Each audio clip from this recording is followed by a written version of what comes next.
Hello everyone, and welcome to week 5 of English 213. This week, you're going to be listening to this lecture first, and then I'd like you to also, I'm experimenting with something that a colleague of mine does, I'd like you to also listen to the song Closer I Am to Find by the Indigo Girls, which I have the YouTube video of this song up on our lecture page. So that's part of your assignment. Then I'd like you to read Acrone Wisse, Guide for Anchoresses. I'd also like you to read Marjorie Kemp's selections from the book of Marjorie Kemp. And I'd like you to read Julian of Norwich selections from a book of Showings. I cut back the reading this week so you can really focus in on this one concept this week. I'd also like you to participate in the conversation, and please make sure you do your work earlier in the week so that you have time to reflect on the answers to your questions with your peers later in the week. So the whole concept that we're thinking about this week is the idea of an anchoress or an anchorite. So in the first text that you're going to be reading this week, Acrone Wisse, which is a guide for anchoresses, we meet three sisters who have chosen to become an anchoress. So basically, it's the idea of becoming a hermit in order to become closer to God. But what it meant to be an anchoress, and you can see kind of a picture of what this is in on the slide that you guys are looking at. An anchoress was literally put in a small cell next to a church in order and walled in and did not leave as a means of becoming closer to God. And there are many famous anchorites. We're going to be looking at two different examples and very different examples of writings by anchorites. The first one is Julian of Norwich, who's really lauded as almost a saint for her visions, and Marjorie Kemp, who is very controversial, and who many feel was her writings were thought of as the first examples of autobiography in English literature. So we're building from this first text that you're going to read.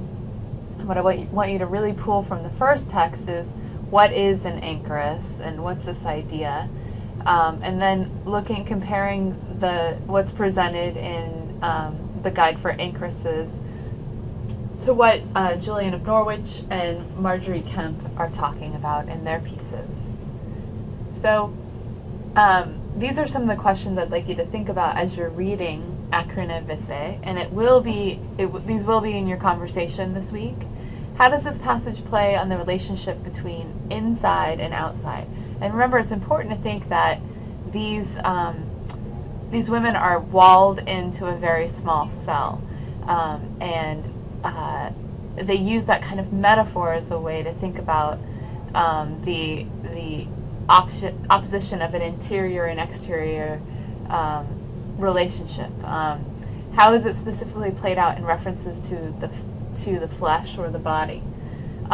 Then I also want you to think about what roles are played by gender and gendered imagery. In this writing, which is very different from a lot of the male writers we've seen so far, you see a lot of female imagery. The idea of the womb comes up a lot. What effect does the text give? What effect does it give that the prominent image that's used is the image of the womb? So what does it mean that that's being used in this religious text? The other thing I want you to think about when you're reading this and the other texts is that we're not reading them religiously. Regardless of your background, you're meant to read these for the sake of them being literature. So try not to focus in on it's hard not to, it's all about the religious aspects in these pieces, but you want to focus in on instead the imagery, the situation of the women in that room who are writing, and what it meant for a woman, why she would make this choice to be walled in Is it only because she's devout, a devout Christian? And what did it mean to be a devout Christian at this time? Because it was a very different experience for people living during this time period. So the second example we're going to be thinking about is called A Book of Showings to the anchoress Julian of Norwich. Now, Julian of Norwich lived between 1342 and 1416. This text is more mystical, and it's a theoretical prose that was written while she was shut in. The kind of like the underlying purpose behind this text is that she feels that we are all one, and that she's sure that the things that she saw were for the profit of sharing with others. So she is recording the actual vision she had while she was in this very small room, walled in, and the underlining theme she's trying to convey to people is the idea of Christ's humanity. And she does this through three really, really specific images. The first one is the bleeding head, the thorned head of the crucified Jesus on the cross. The bleeding head as rain falling off the roof eaves as pellets, and that they are like herring scales. Now, I want you to follow this progression. It's really important that you follow the complexity of her image as she gets to this one. I think this is one of the most striking images we've come across so far. So please pay attention to this section. Second, I want you to think about her section on creation as a tiny hazelnut. And then the third, that is probably the most difficult for people to get their mind around, is this idea of Christ as mother, and the idea of his blood being kind of the mother's milk for people. A lot of people go off on a zombie tangent there, so please don't stay focused on the purpose behind why she's using these images and how they're metaphoric for what she's talking about. Finally, you're going to be looking at Marjorie Kemp, the Book of Marjorie Kemp. Marjorie Kemp lived from 1373 to 1438. She lived a long time. She was called to become an anchoress after she had already been married, and she had 14 children already. And this was really controversial. And her writing is very controversial. She was shut in, and then she left and went on a pilgrimage, and she was married, and then she decided to leave herself to the church, but then she wanted to take breaks and have conjugal visits with her husband. It's a very complex picture of what it is to be an anchoress. Throughout this entire time, she could not read or write, and this text was dictated to a priest. So we're seeing something that was orally produced. She said it aloud, and someone wrote it down. So that's something you should think about. I want you to really think about all three of these texts when you go into your conversation this week. I have a lot of questions, but I want you to really, you're going to be choosing 4 of these questions to respond to, and please try to make sure that all of these questions get answered as we go through everyone's responses. When you respond, you really need to make sure that you use quotations from the text to support what you're saying. The first question is, I'd like you to listen to the lyrics of Closer I Am to Find by the Indigo Girls, and let me know how this modern song relates to the idea of anchoresses, and maybe even give us some modern examples of anchoresses. I know when I was reading these, one of the ideas that came to my mind was thinking about in Orange is the New Black, when Piper gets sent to solitary confinement and has these kind of visions of her purpose in the prison. So that's me connecting from a TV show to these to this literature from so long ago. Okay, I want you to do the same thing. How does the passage from Ancrin Vise play on the relationship between inside and outside? Is the relationship between interior and exterior one of opposition or reflection, or both? How is it specifically played out in references to the flesh or the body? What roles are played by gender and gendered imagery? Why and with what effect does the text give prominence to the image of the womb? Finally, does it matter that Julian Norwich was a woman? what other options might she have had if she had not become an anchoress? So I really want you to think about what options women had during this time period. There weren't a lot, and if you were locked in, you definitely weren't going to be raped by a priest, which is often what happened in the convents that these women would go into. So there's a lot of really, really complex reasons why women chose this path.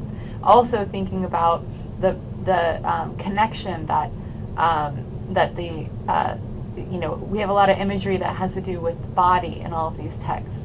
The visceral connection that people living during this period had with the idea of their religion. It wasn't just something they sat down and read. It was something they physically felt and they connected to on a very physical level. Talk about the imagery that Gillian of Norwich uses in her showings. How does she go about unpacking or breaking them down for the reader? I'd really like for someone to take on that image of the drops of blood turning into drops of rain off the eaves, turning into herring scales. I think that's just a gorgeous image. Is Gillian of Norwich a book of showings? Is it an autobiography? And if you do feel like it's an autobiography, now remember, an autobiography is something written by someone to tell the story of their life, and usually with the purpose of making their life an example, so that to convey lessons they've learned throughout their life. So look at this text and really let me know if you think it's an example of autobiography. And then I'd like you to think about how the Book of Margery Kempe is an early example of autobiography. So this one is actually considered definitely an early example of autobiography. Think about what the conditions are of her autobiography and what makes it an autobiography. How is the Book of Margery Kempe different than a Book of Showings by Gillian of Norwich? How are these two women different in their process of being an anchoress? And then finally, how is the life of an anchoress like the life of a hero or a knight? How is it different? Compare the quest of an anchoress to the quest of a knight or hero like Beowulf. And I'd really like you to consider what kind of options there were also for women, and how if this was the only way that they could become a hero, something equivocal to a hero. Okay? So that's it for this week, guys. But next week we do have our midterm exam. Please spend time looking back through the text. We will do some short reading next week. I will talk through a few things, but mainly you'll be getting ready for the midterm, and the midterm will be posted, and you'll have the week to finish it, but there'll be a specific amount of time that you'll have to complete it. Please make sure that I do have office hours on Mondays and Wednesdays from 1 to 3, or from 12:15 to 3. Please feel free to stop by. I would love to talk to you about these texts. I feel like it's difficult to teach these texts through this format because they are so intense and from such a long time ago.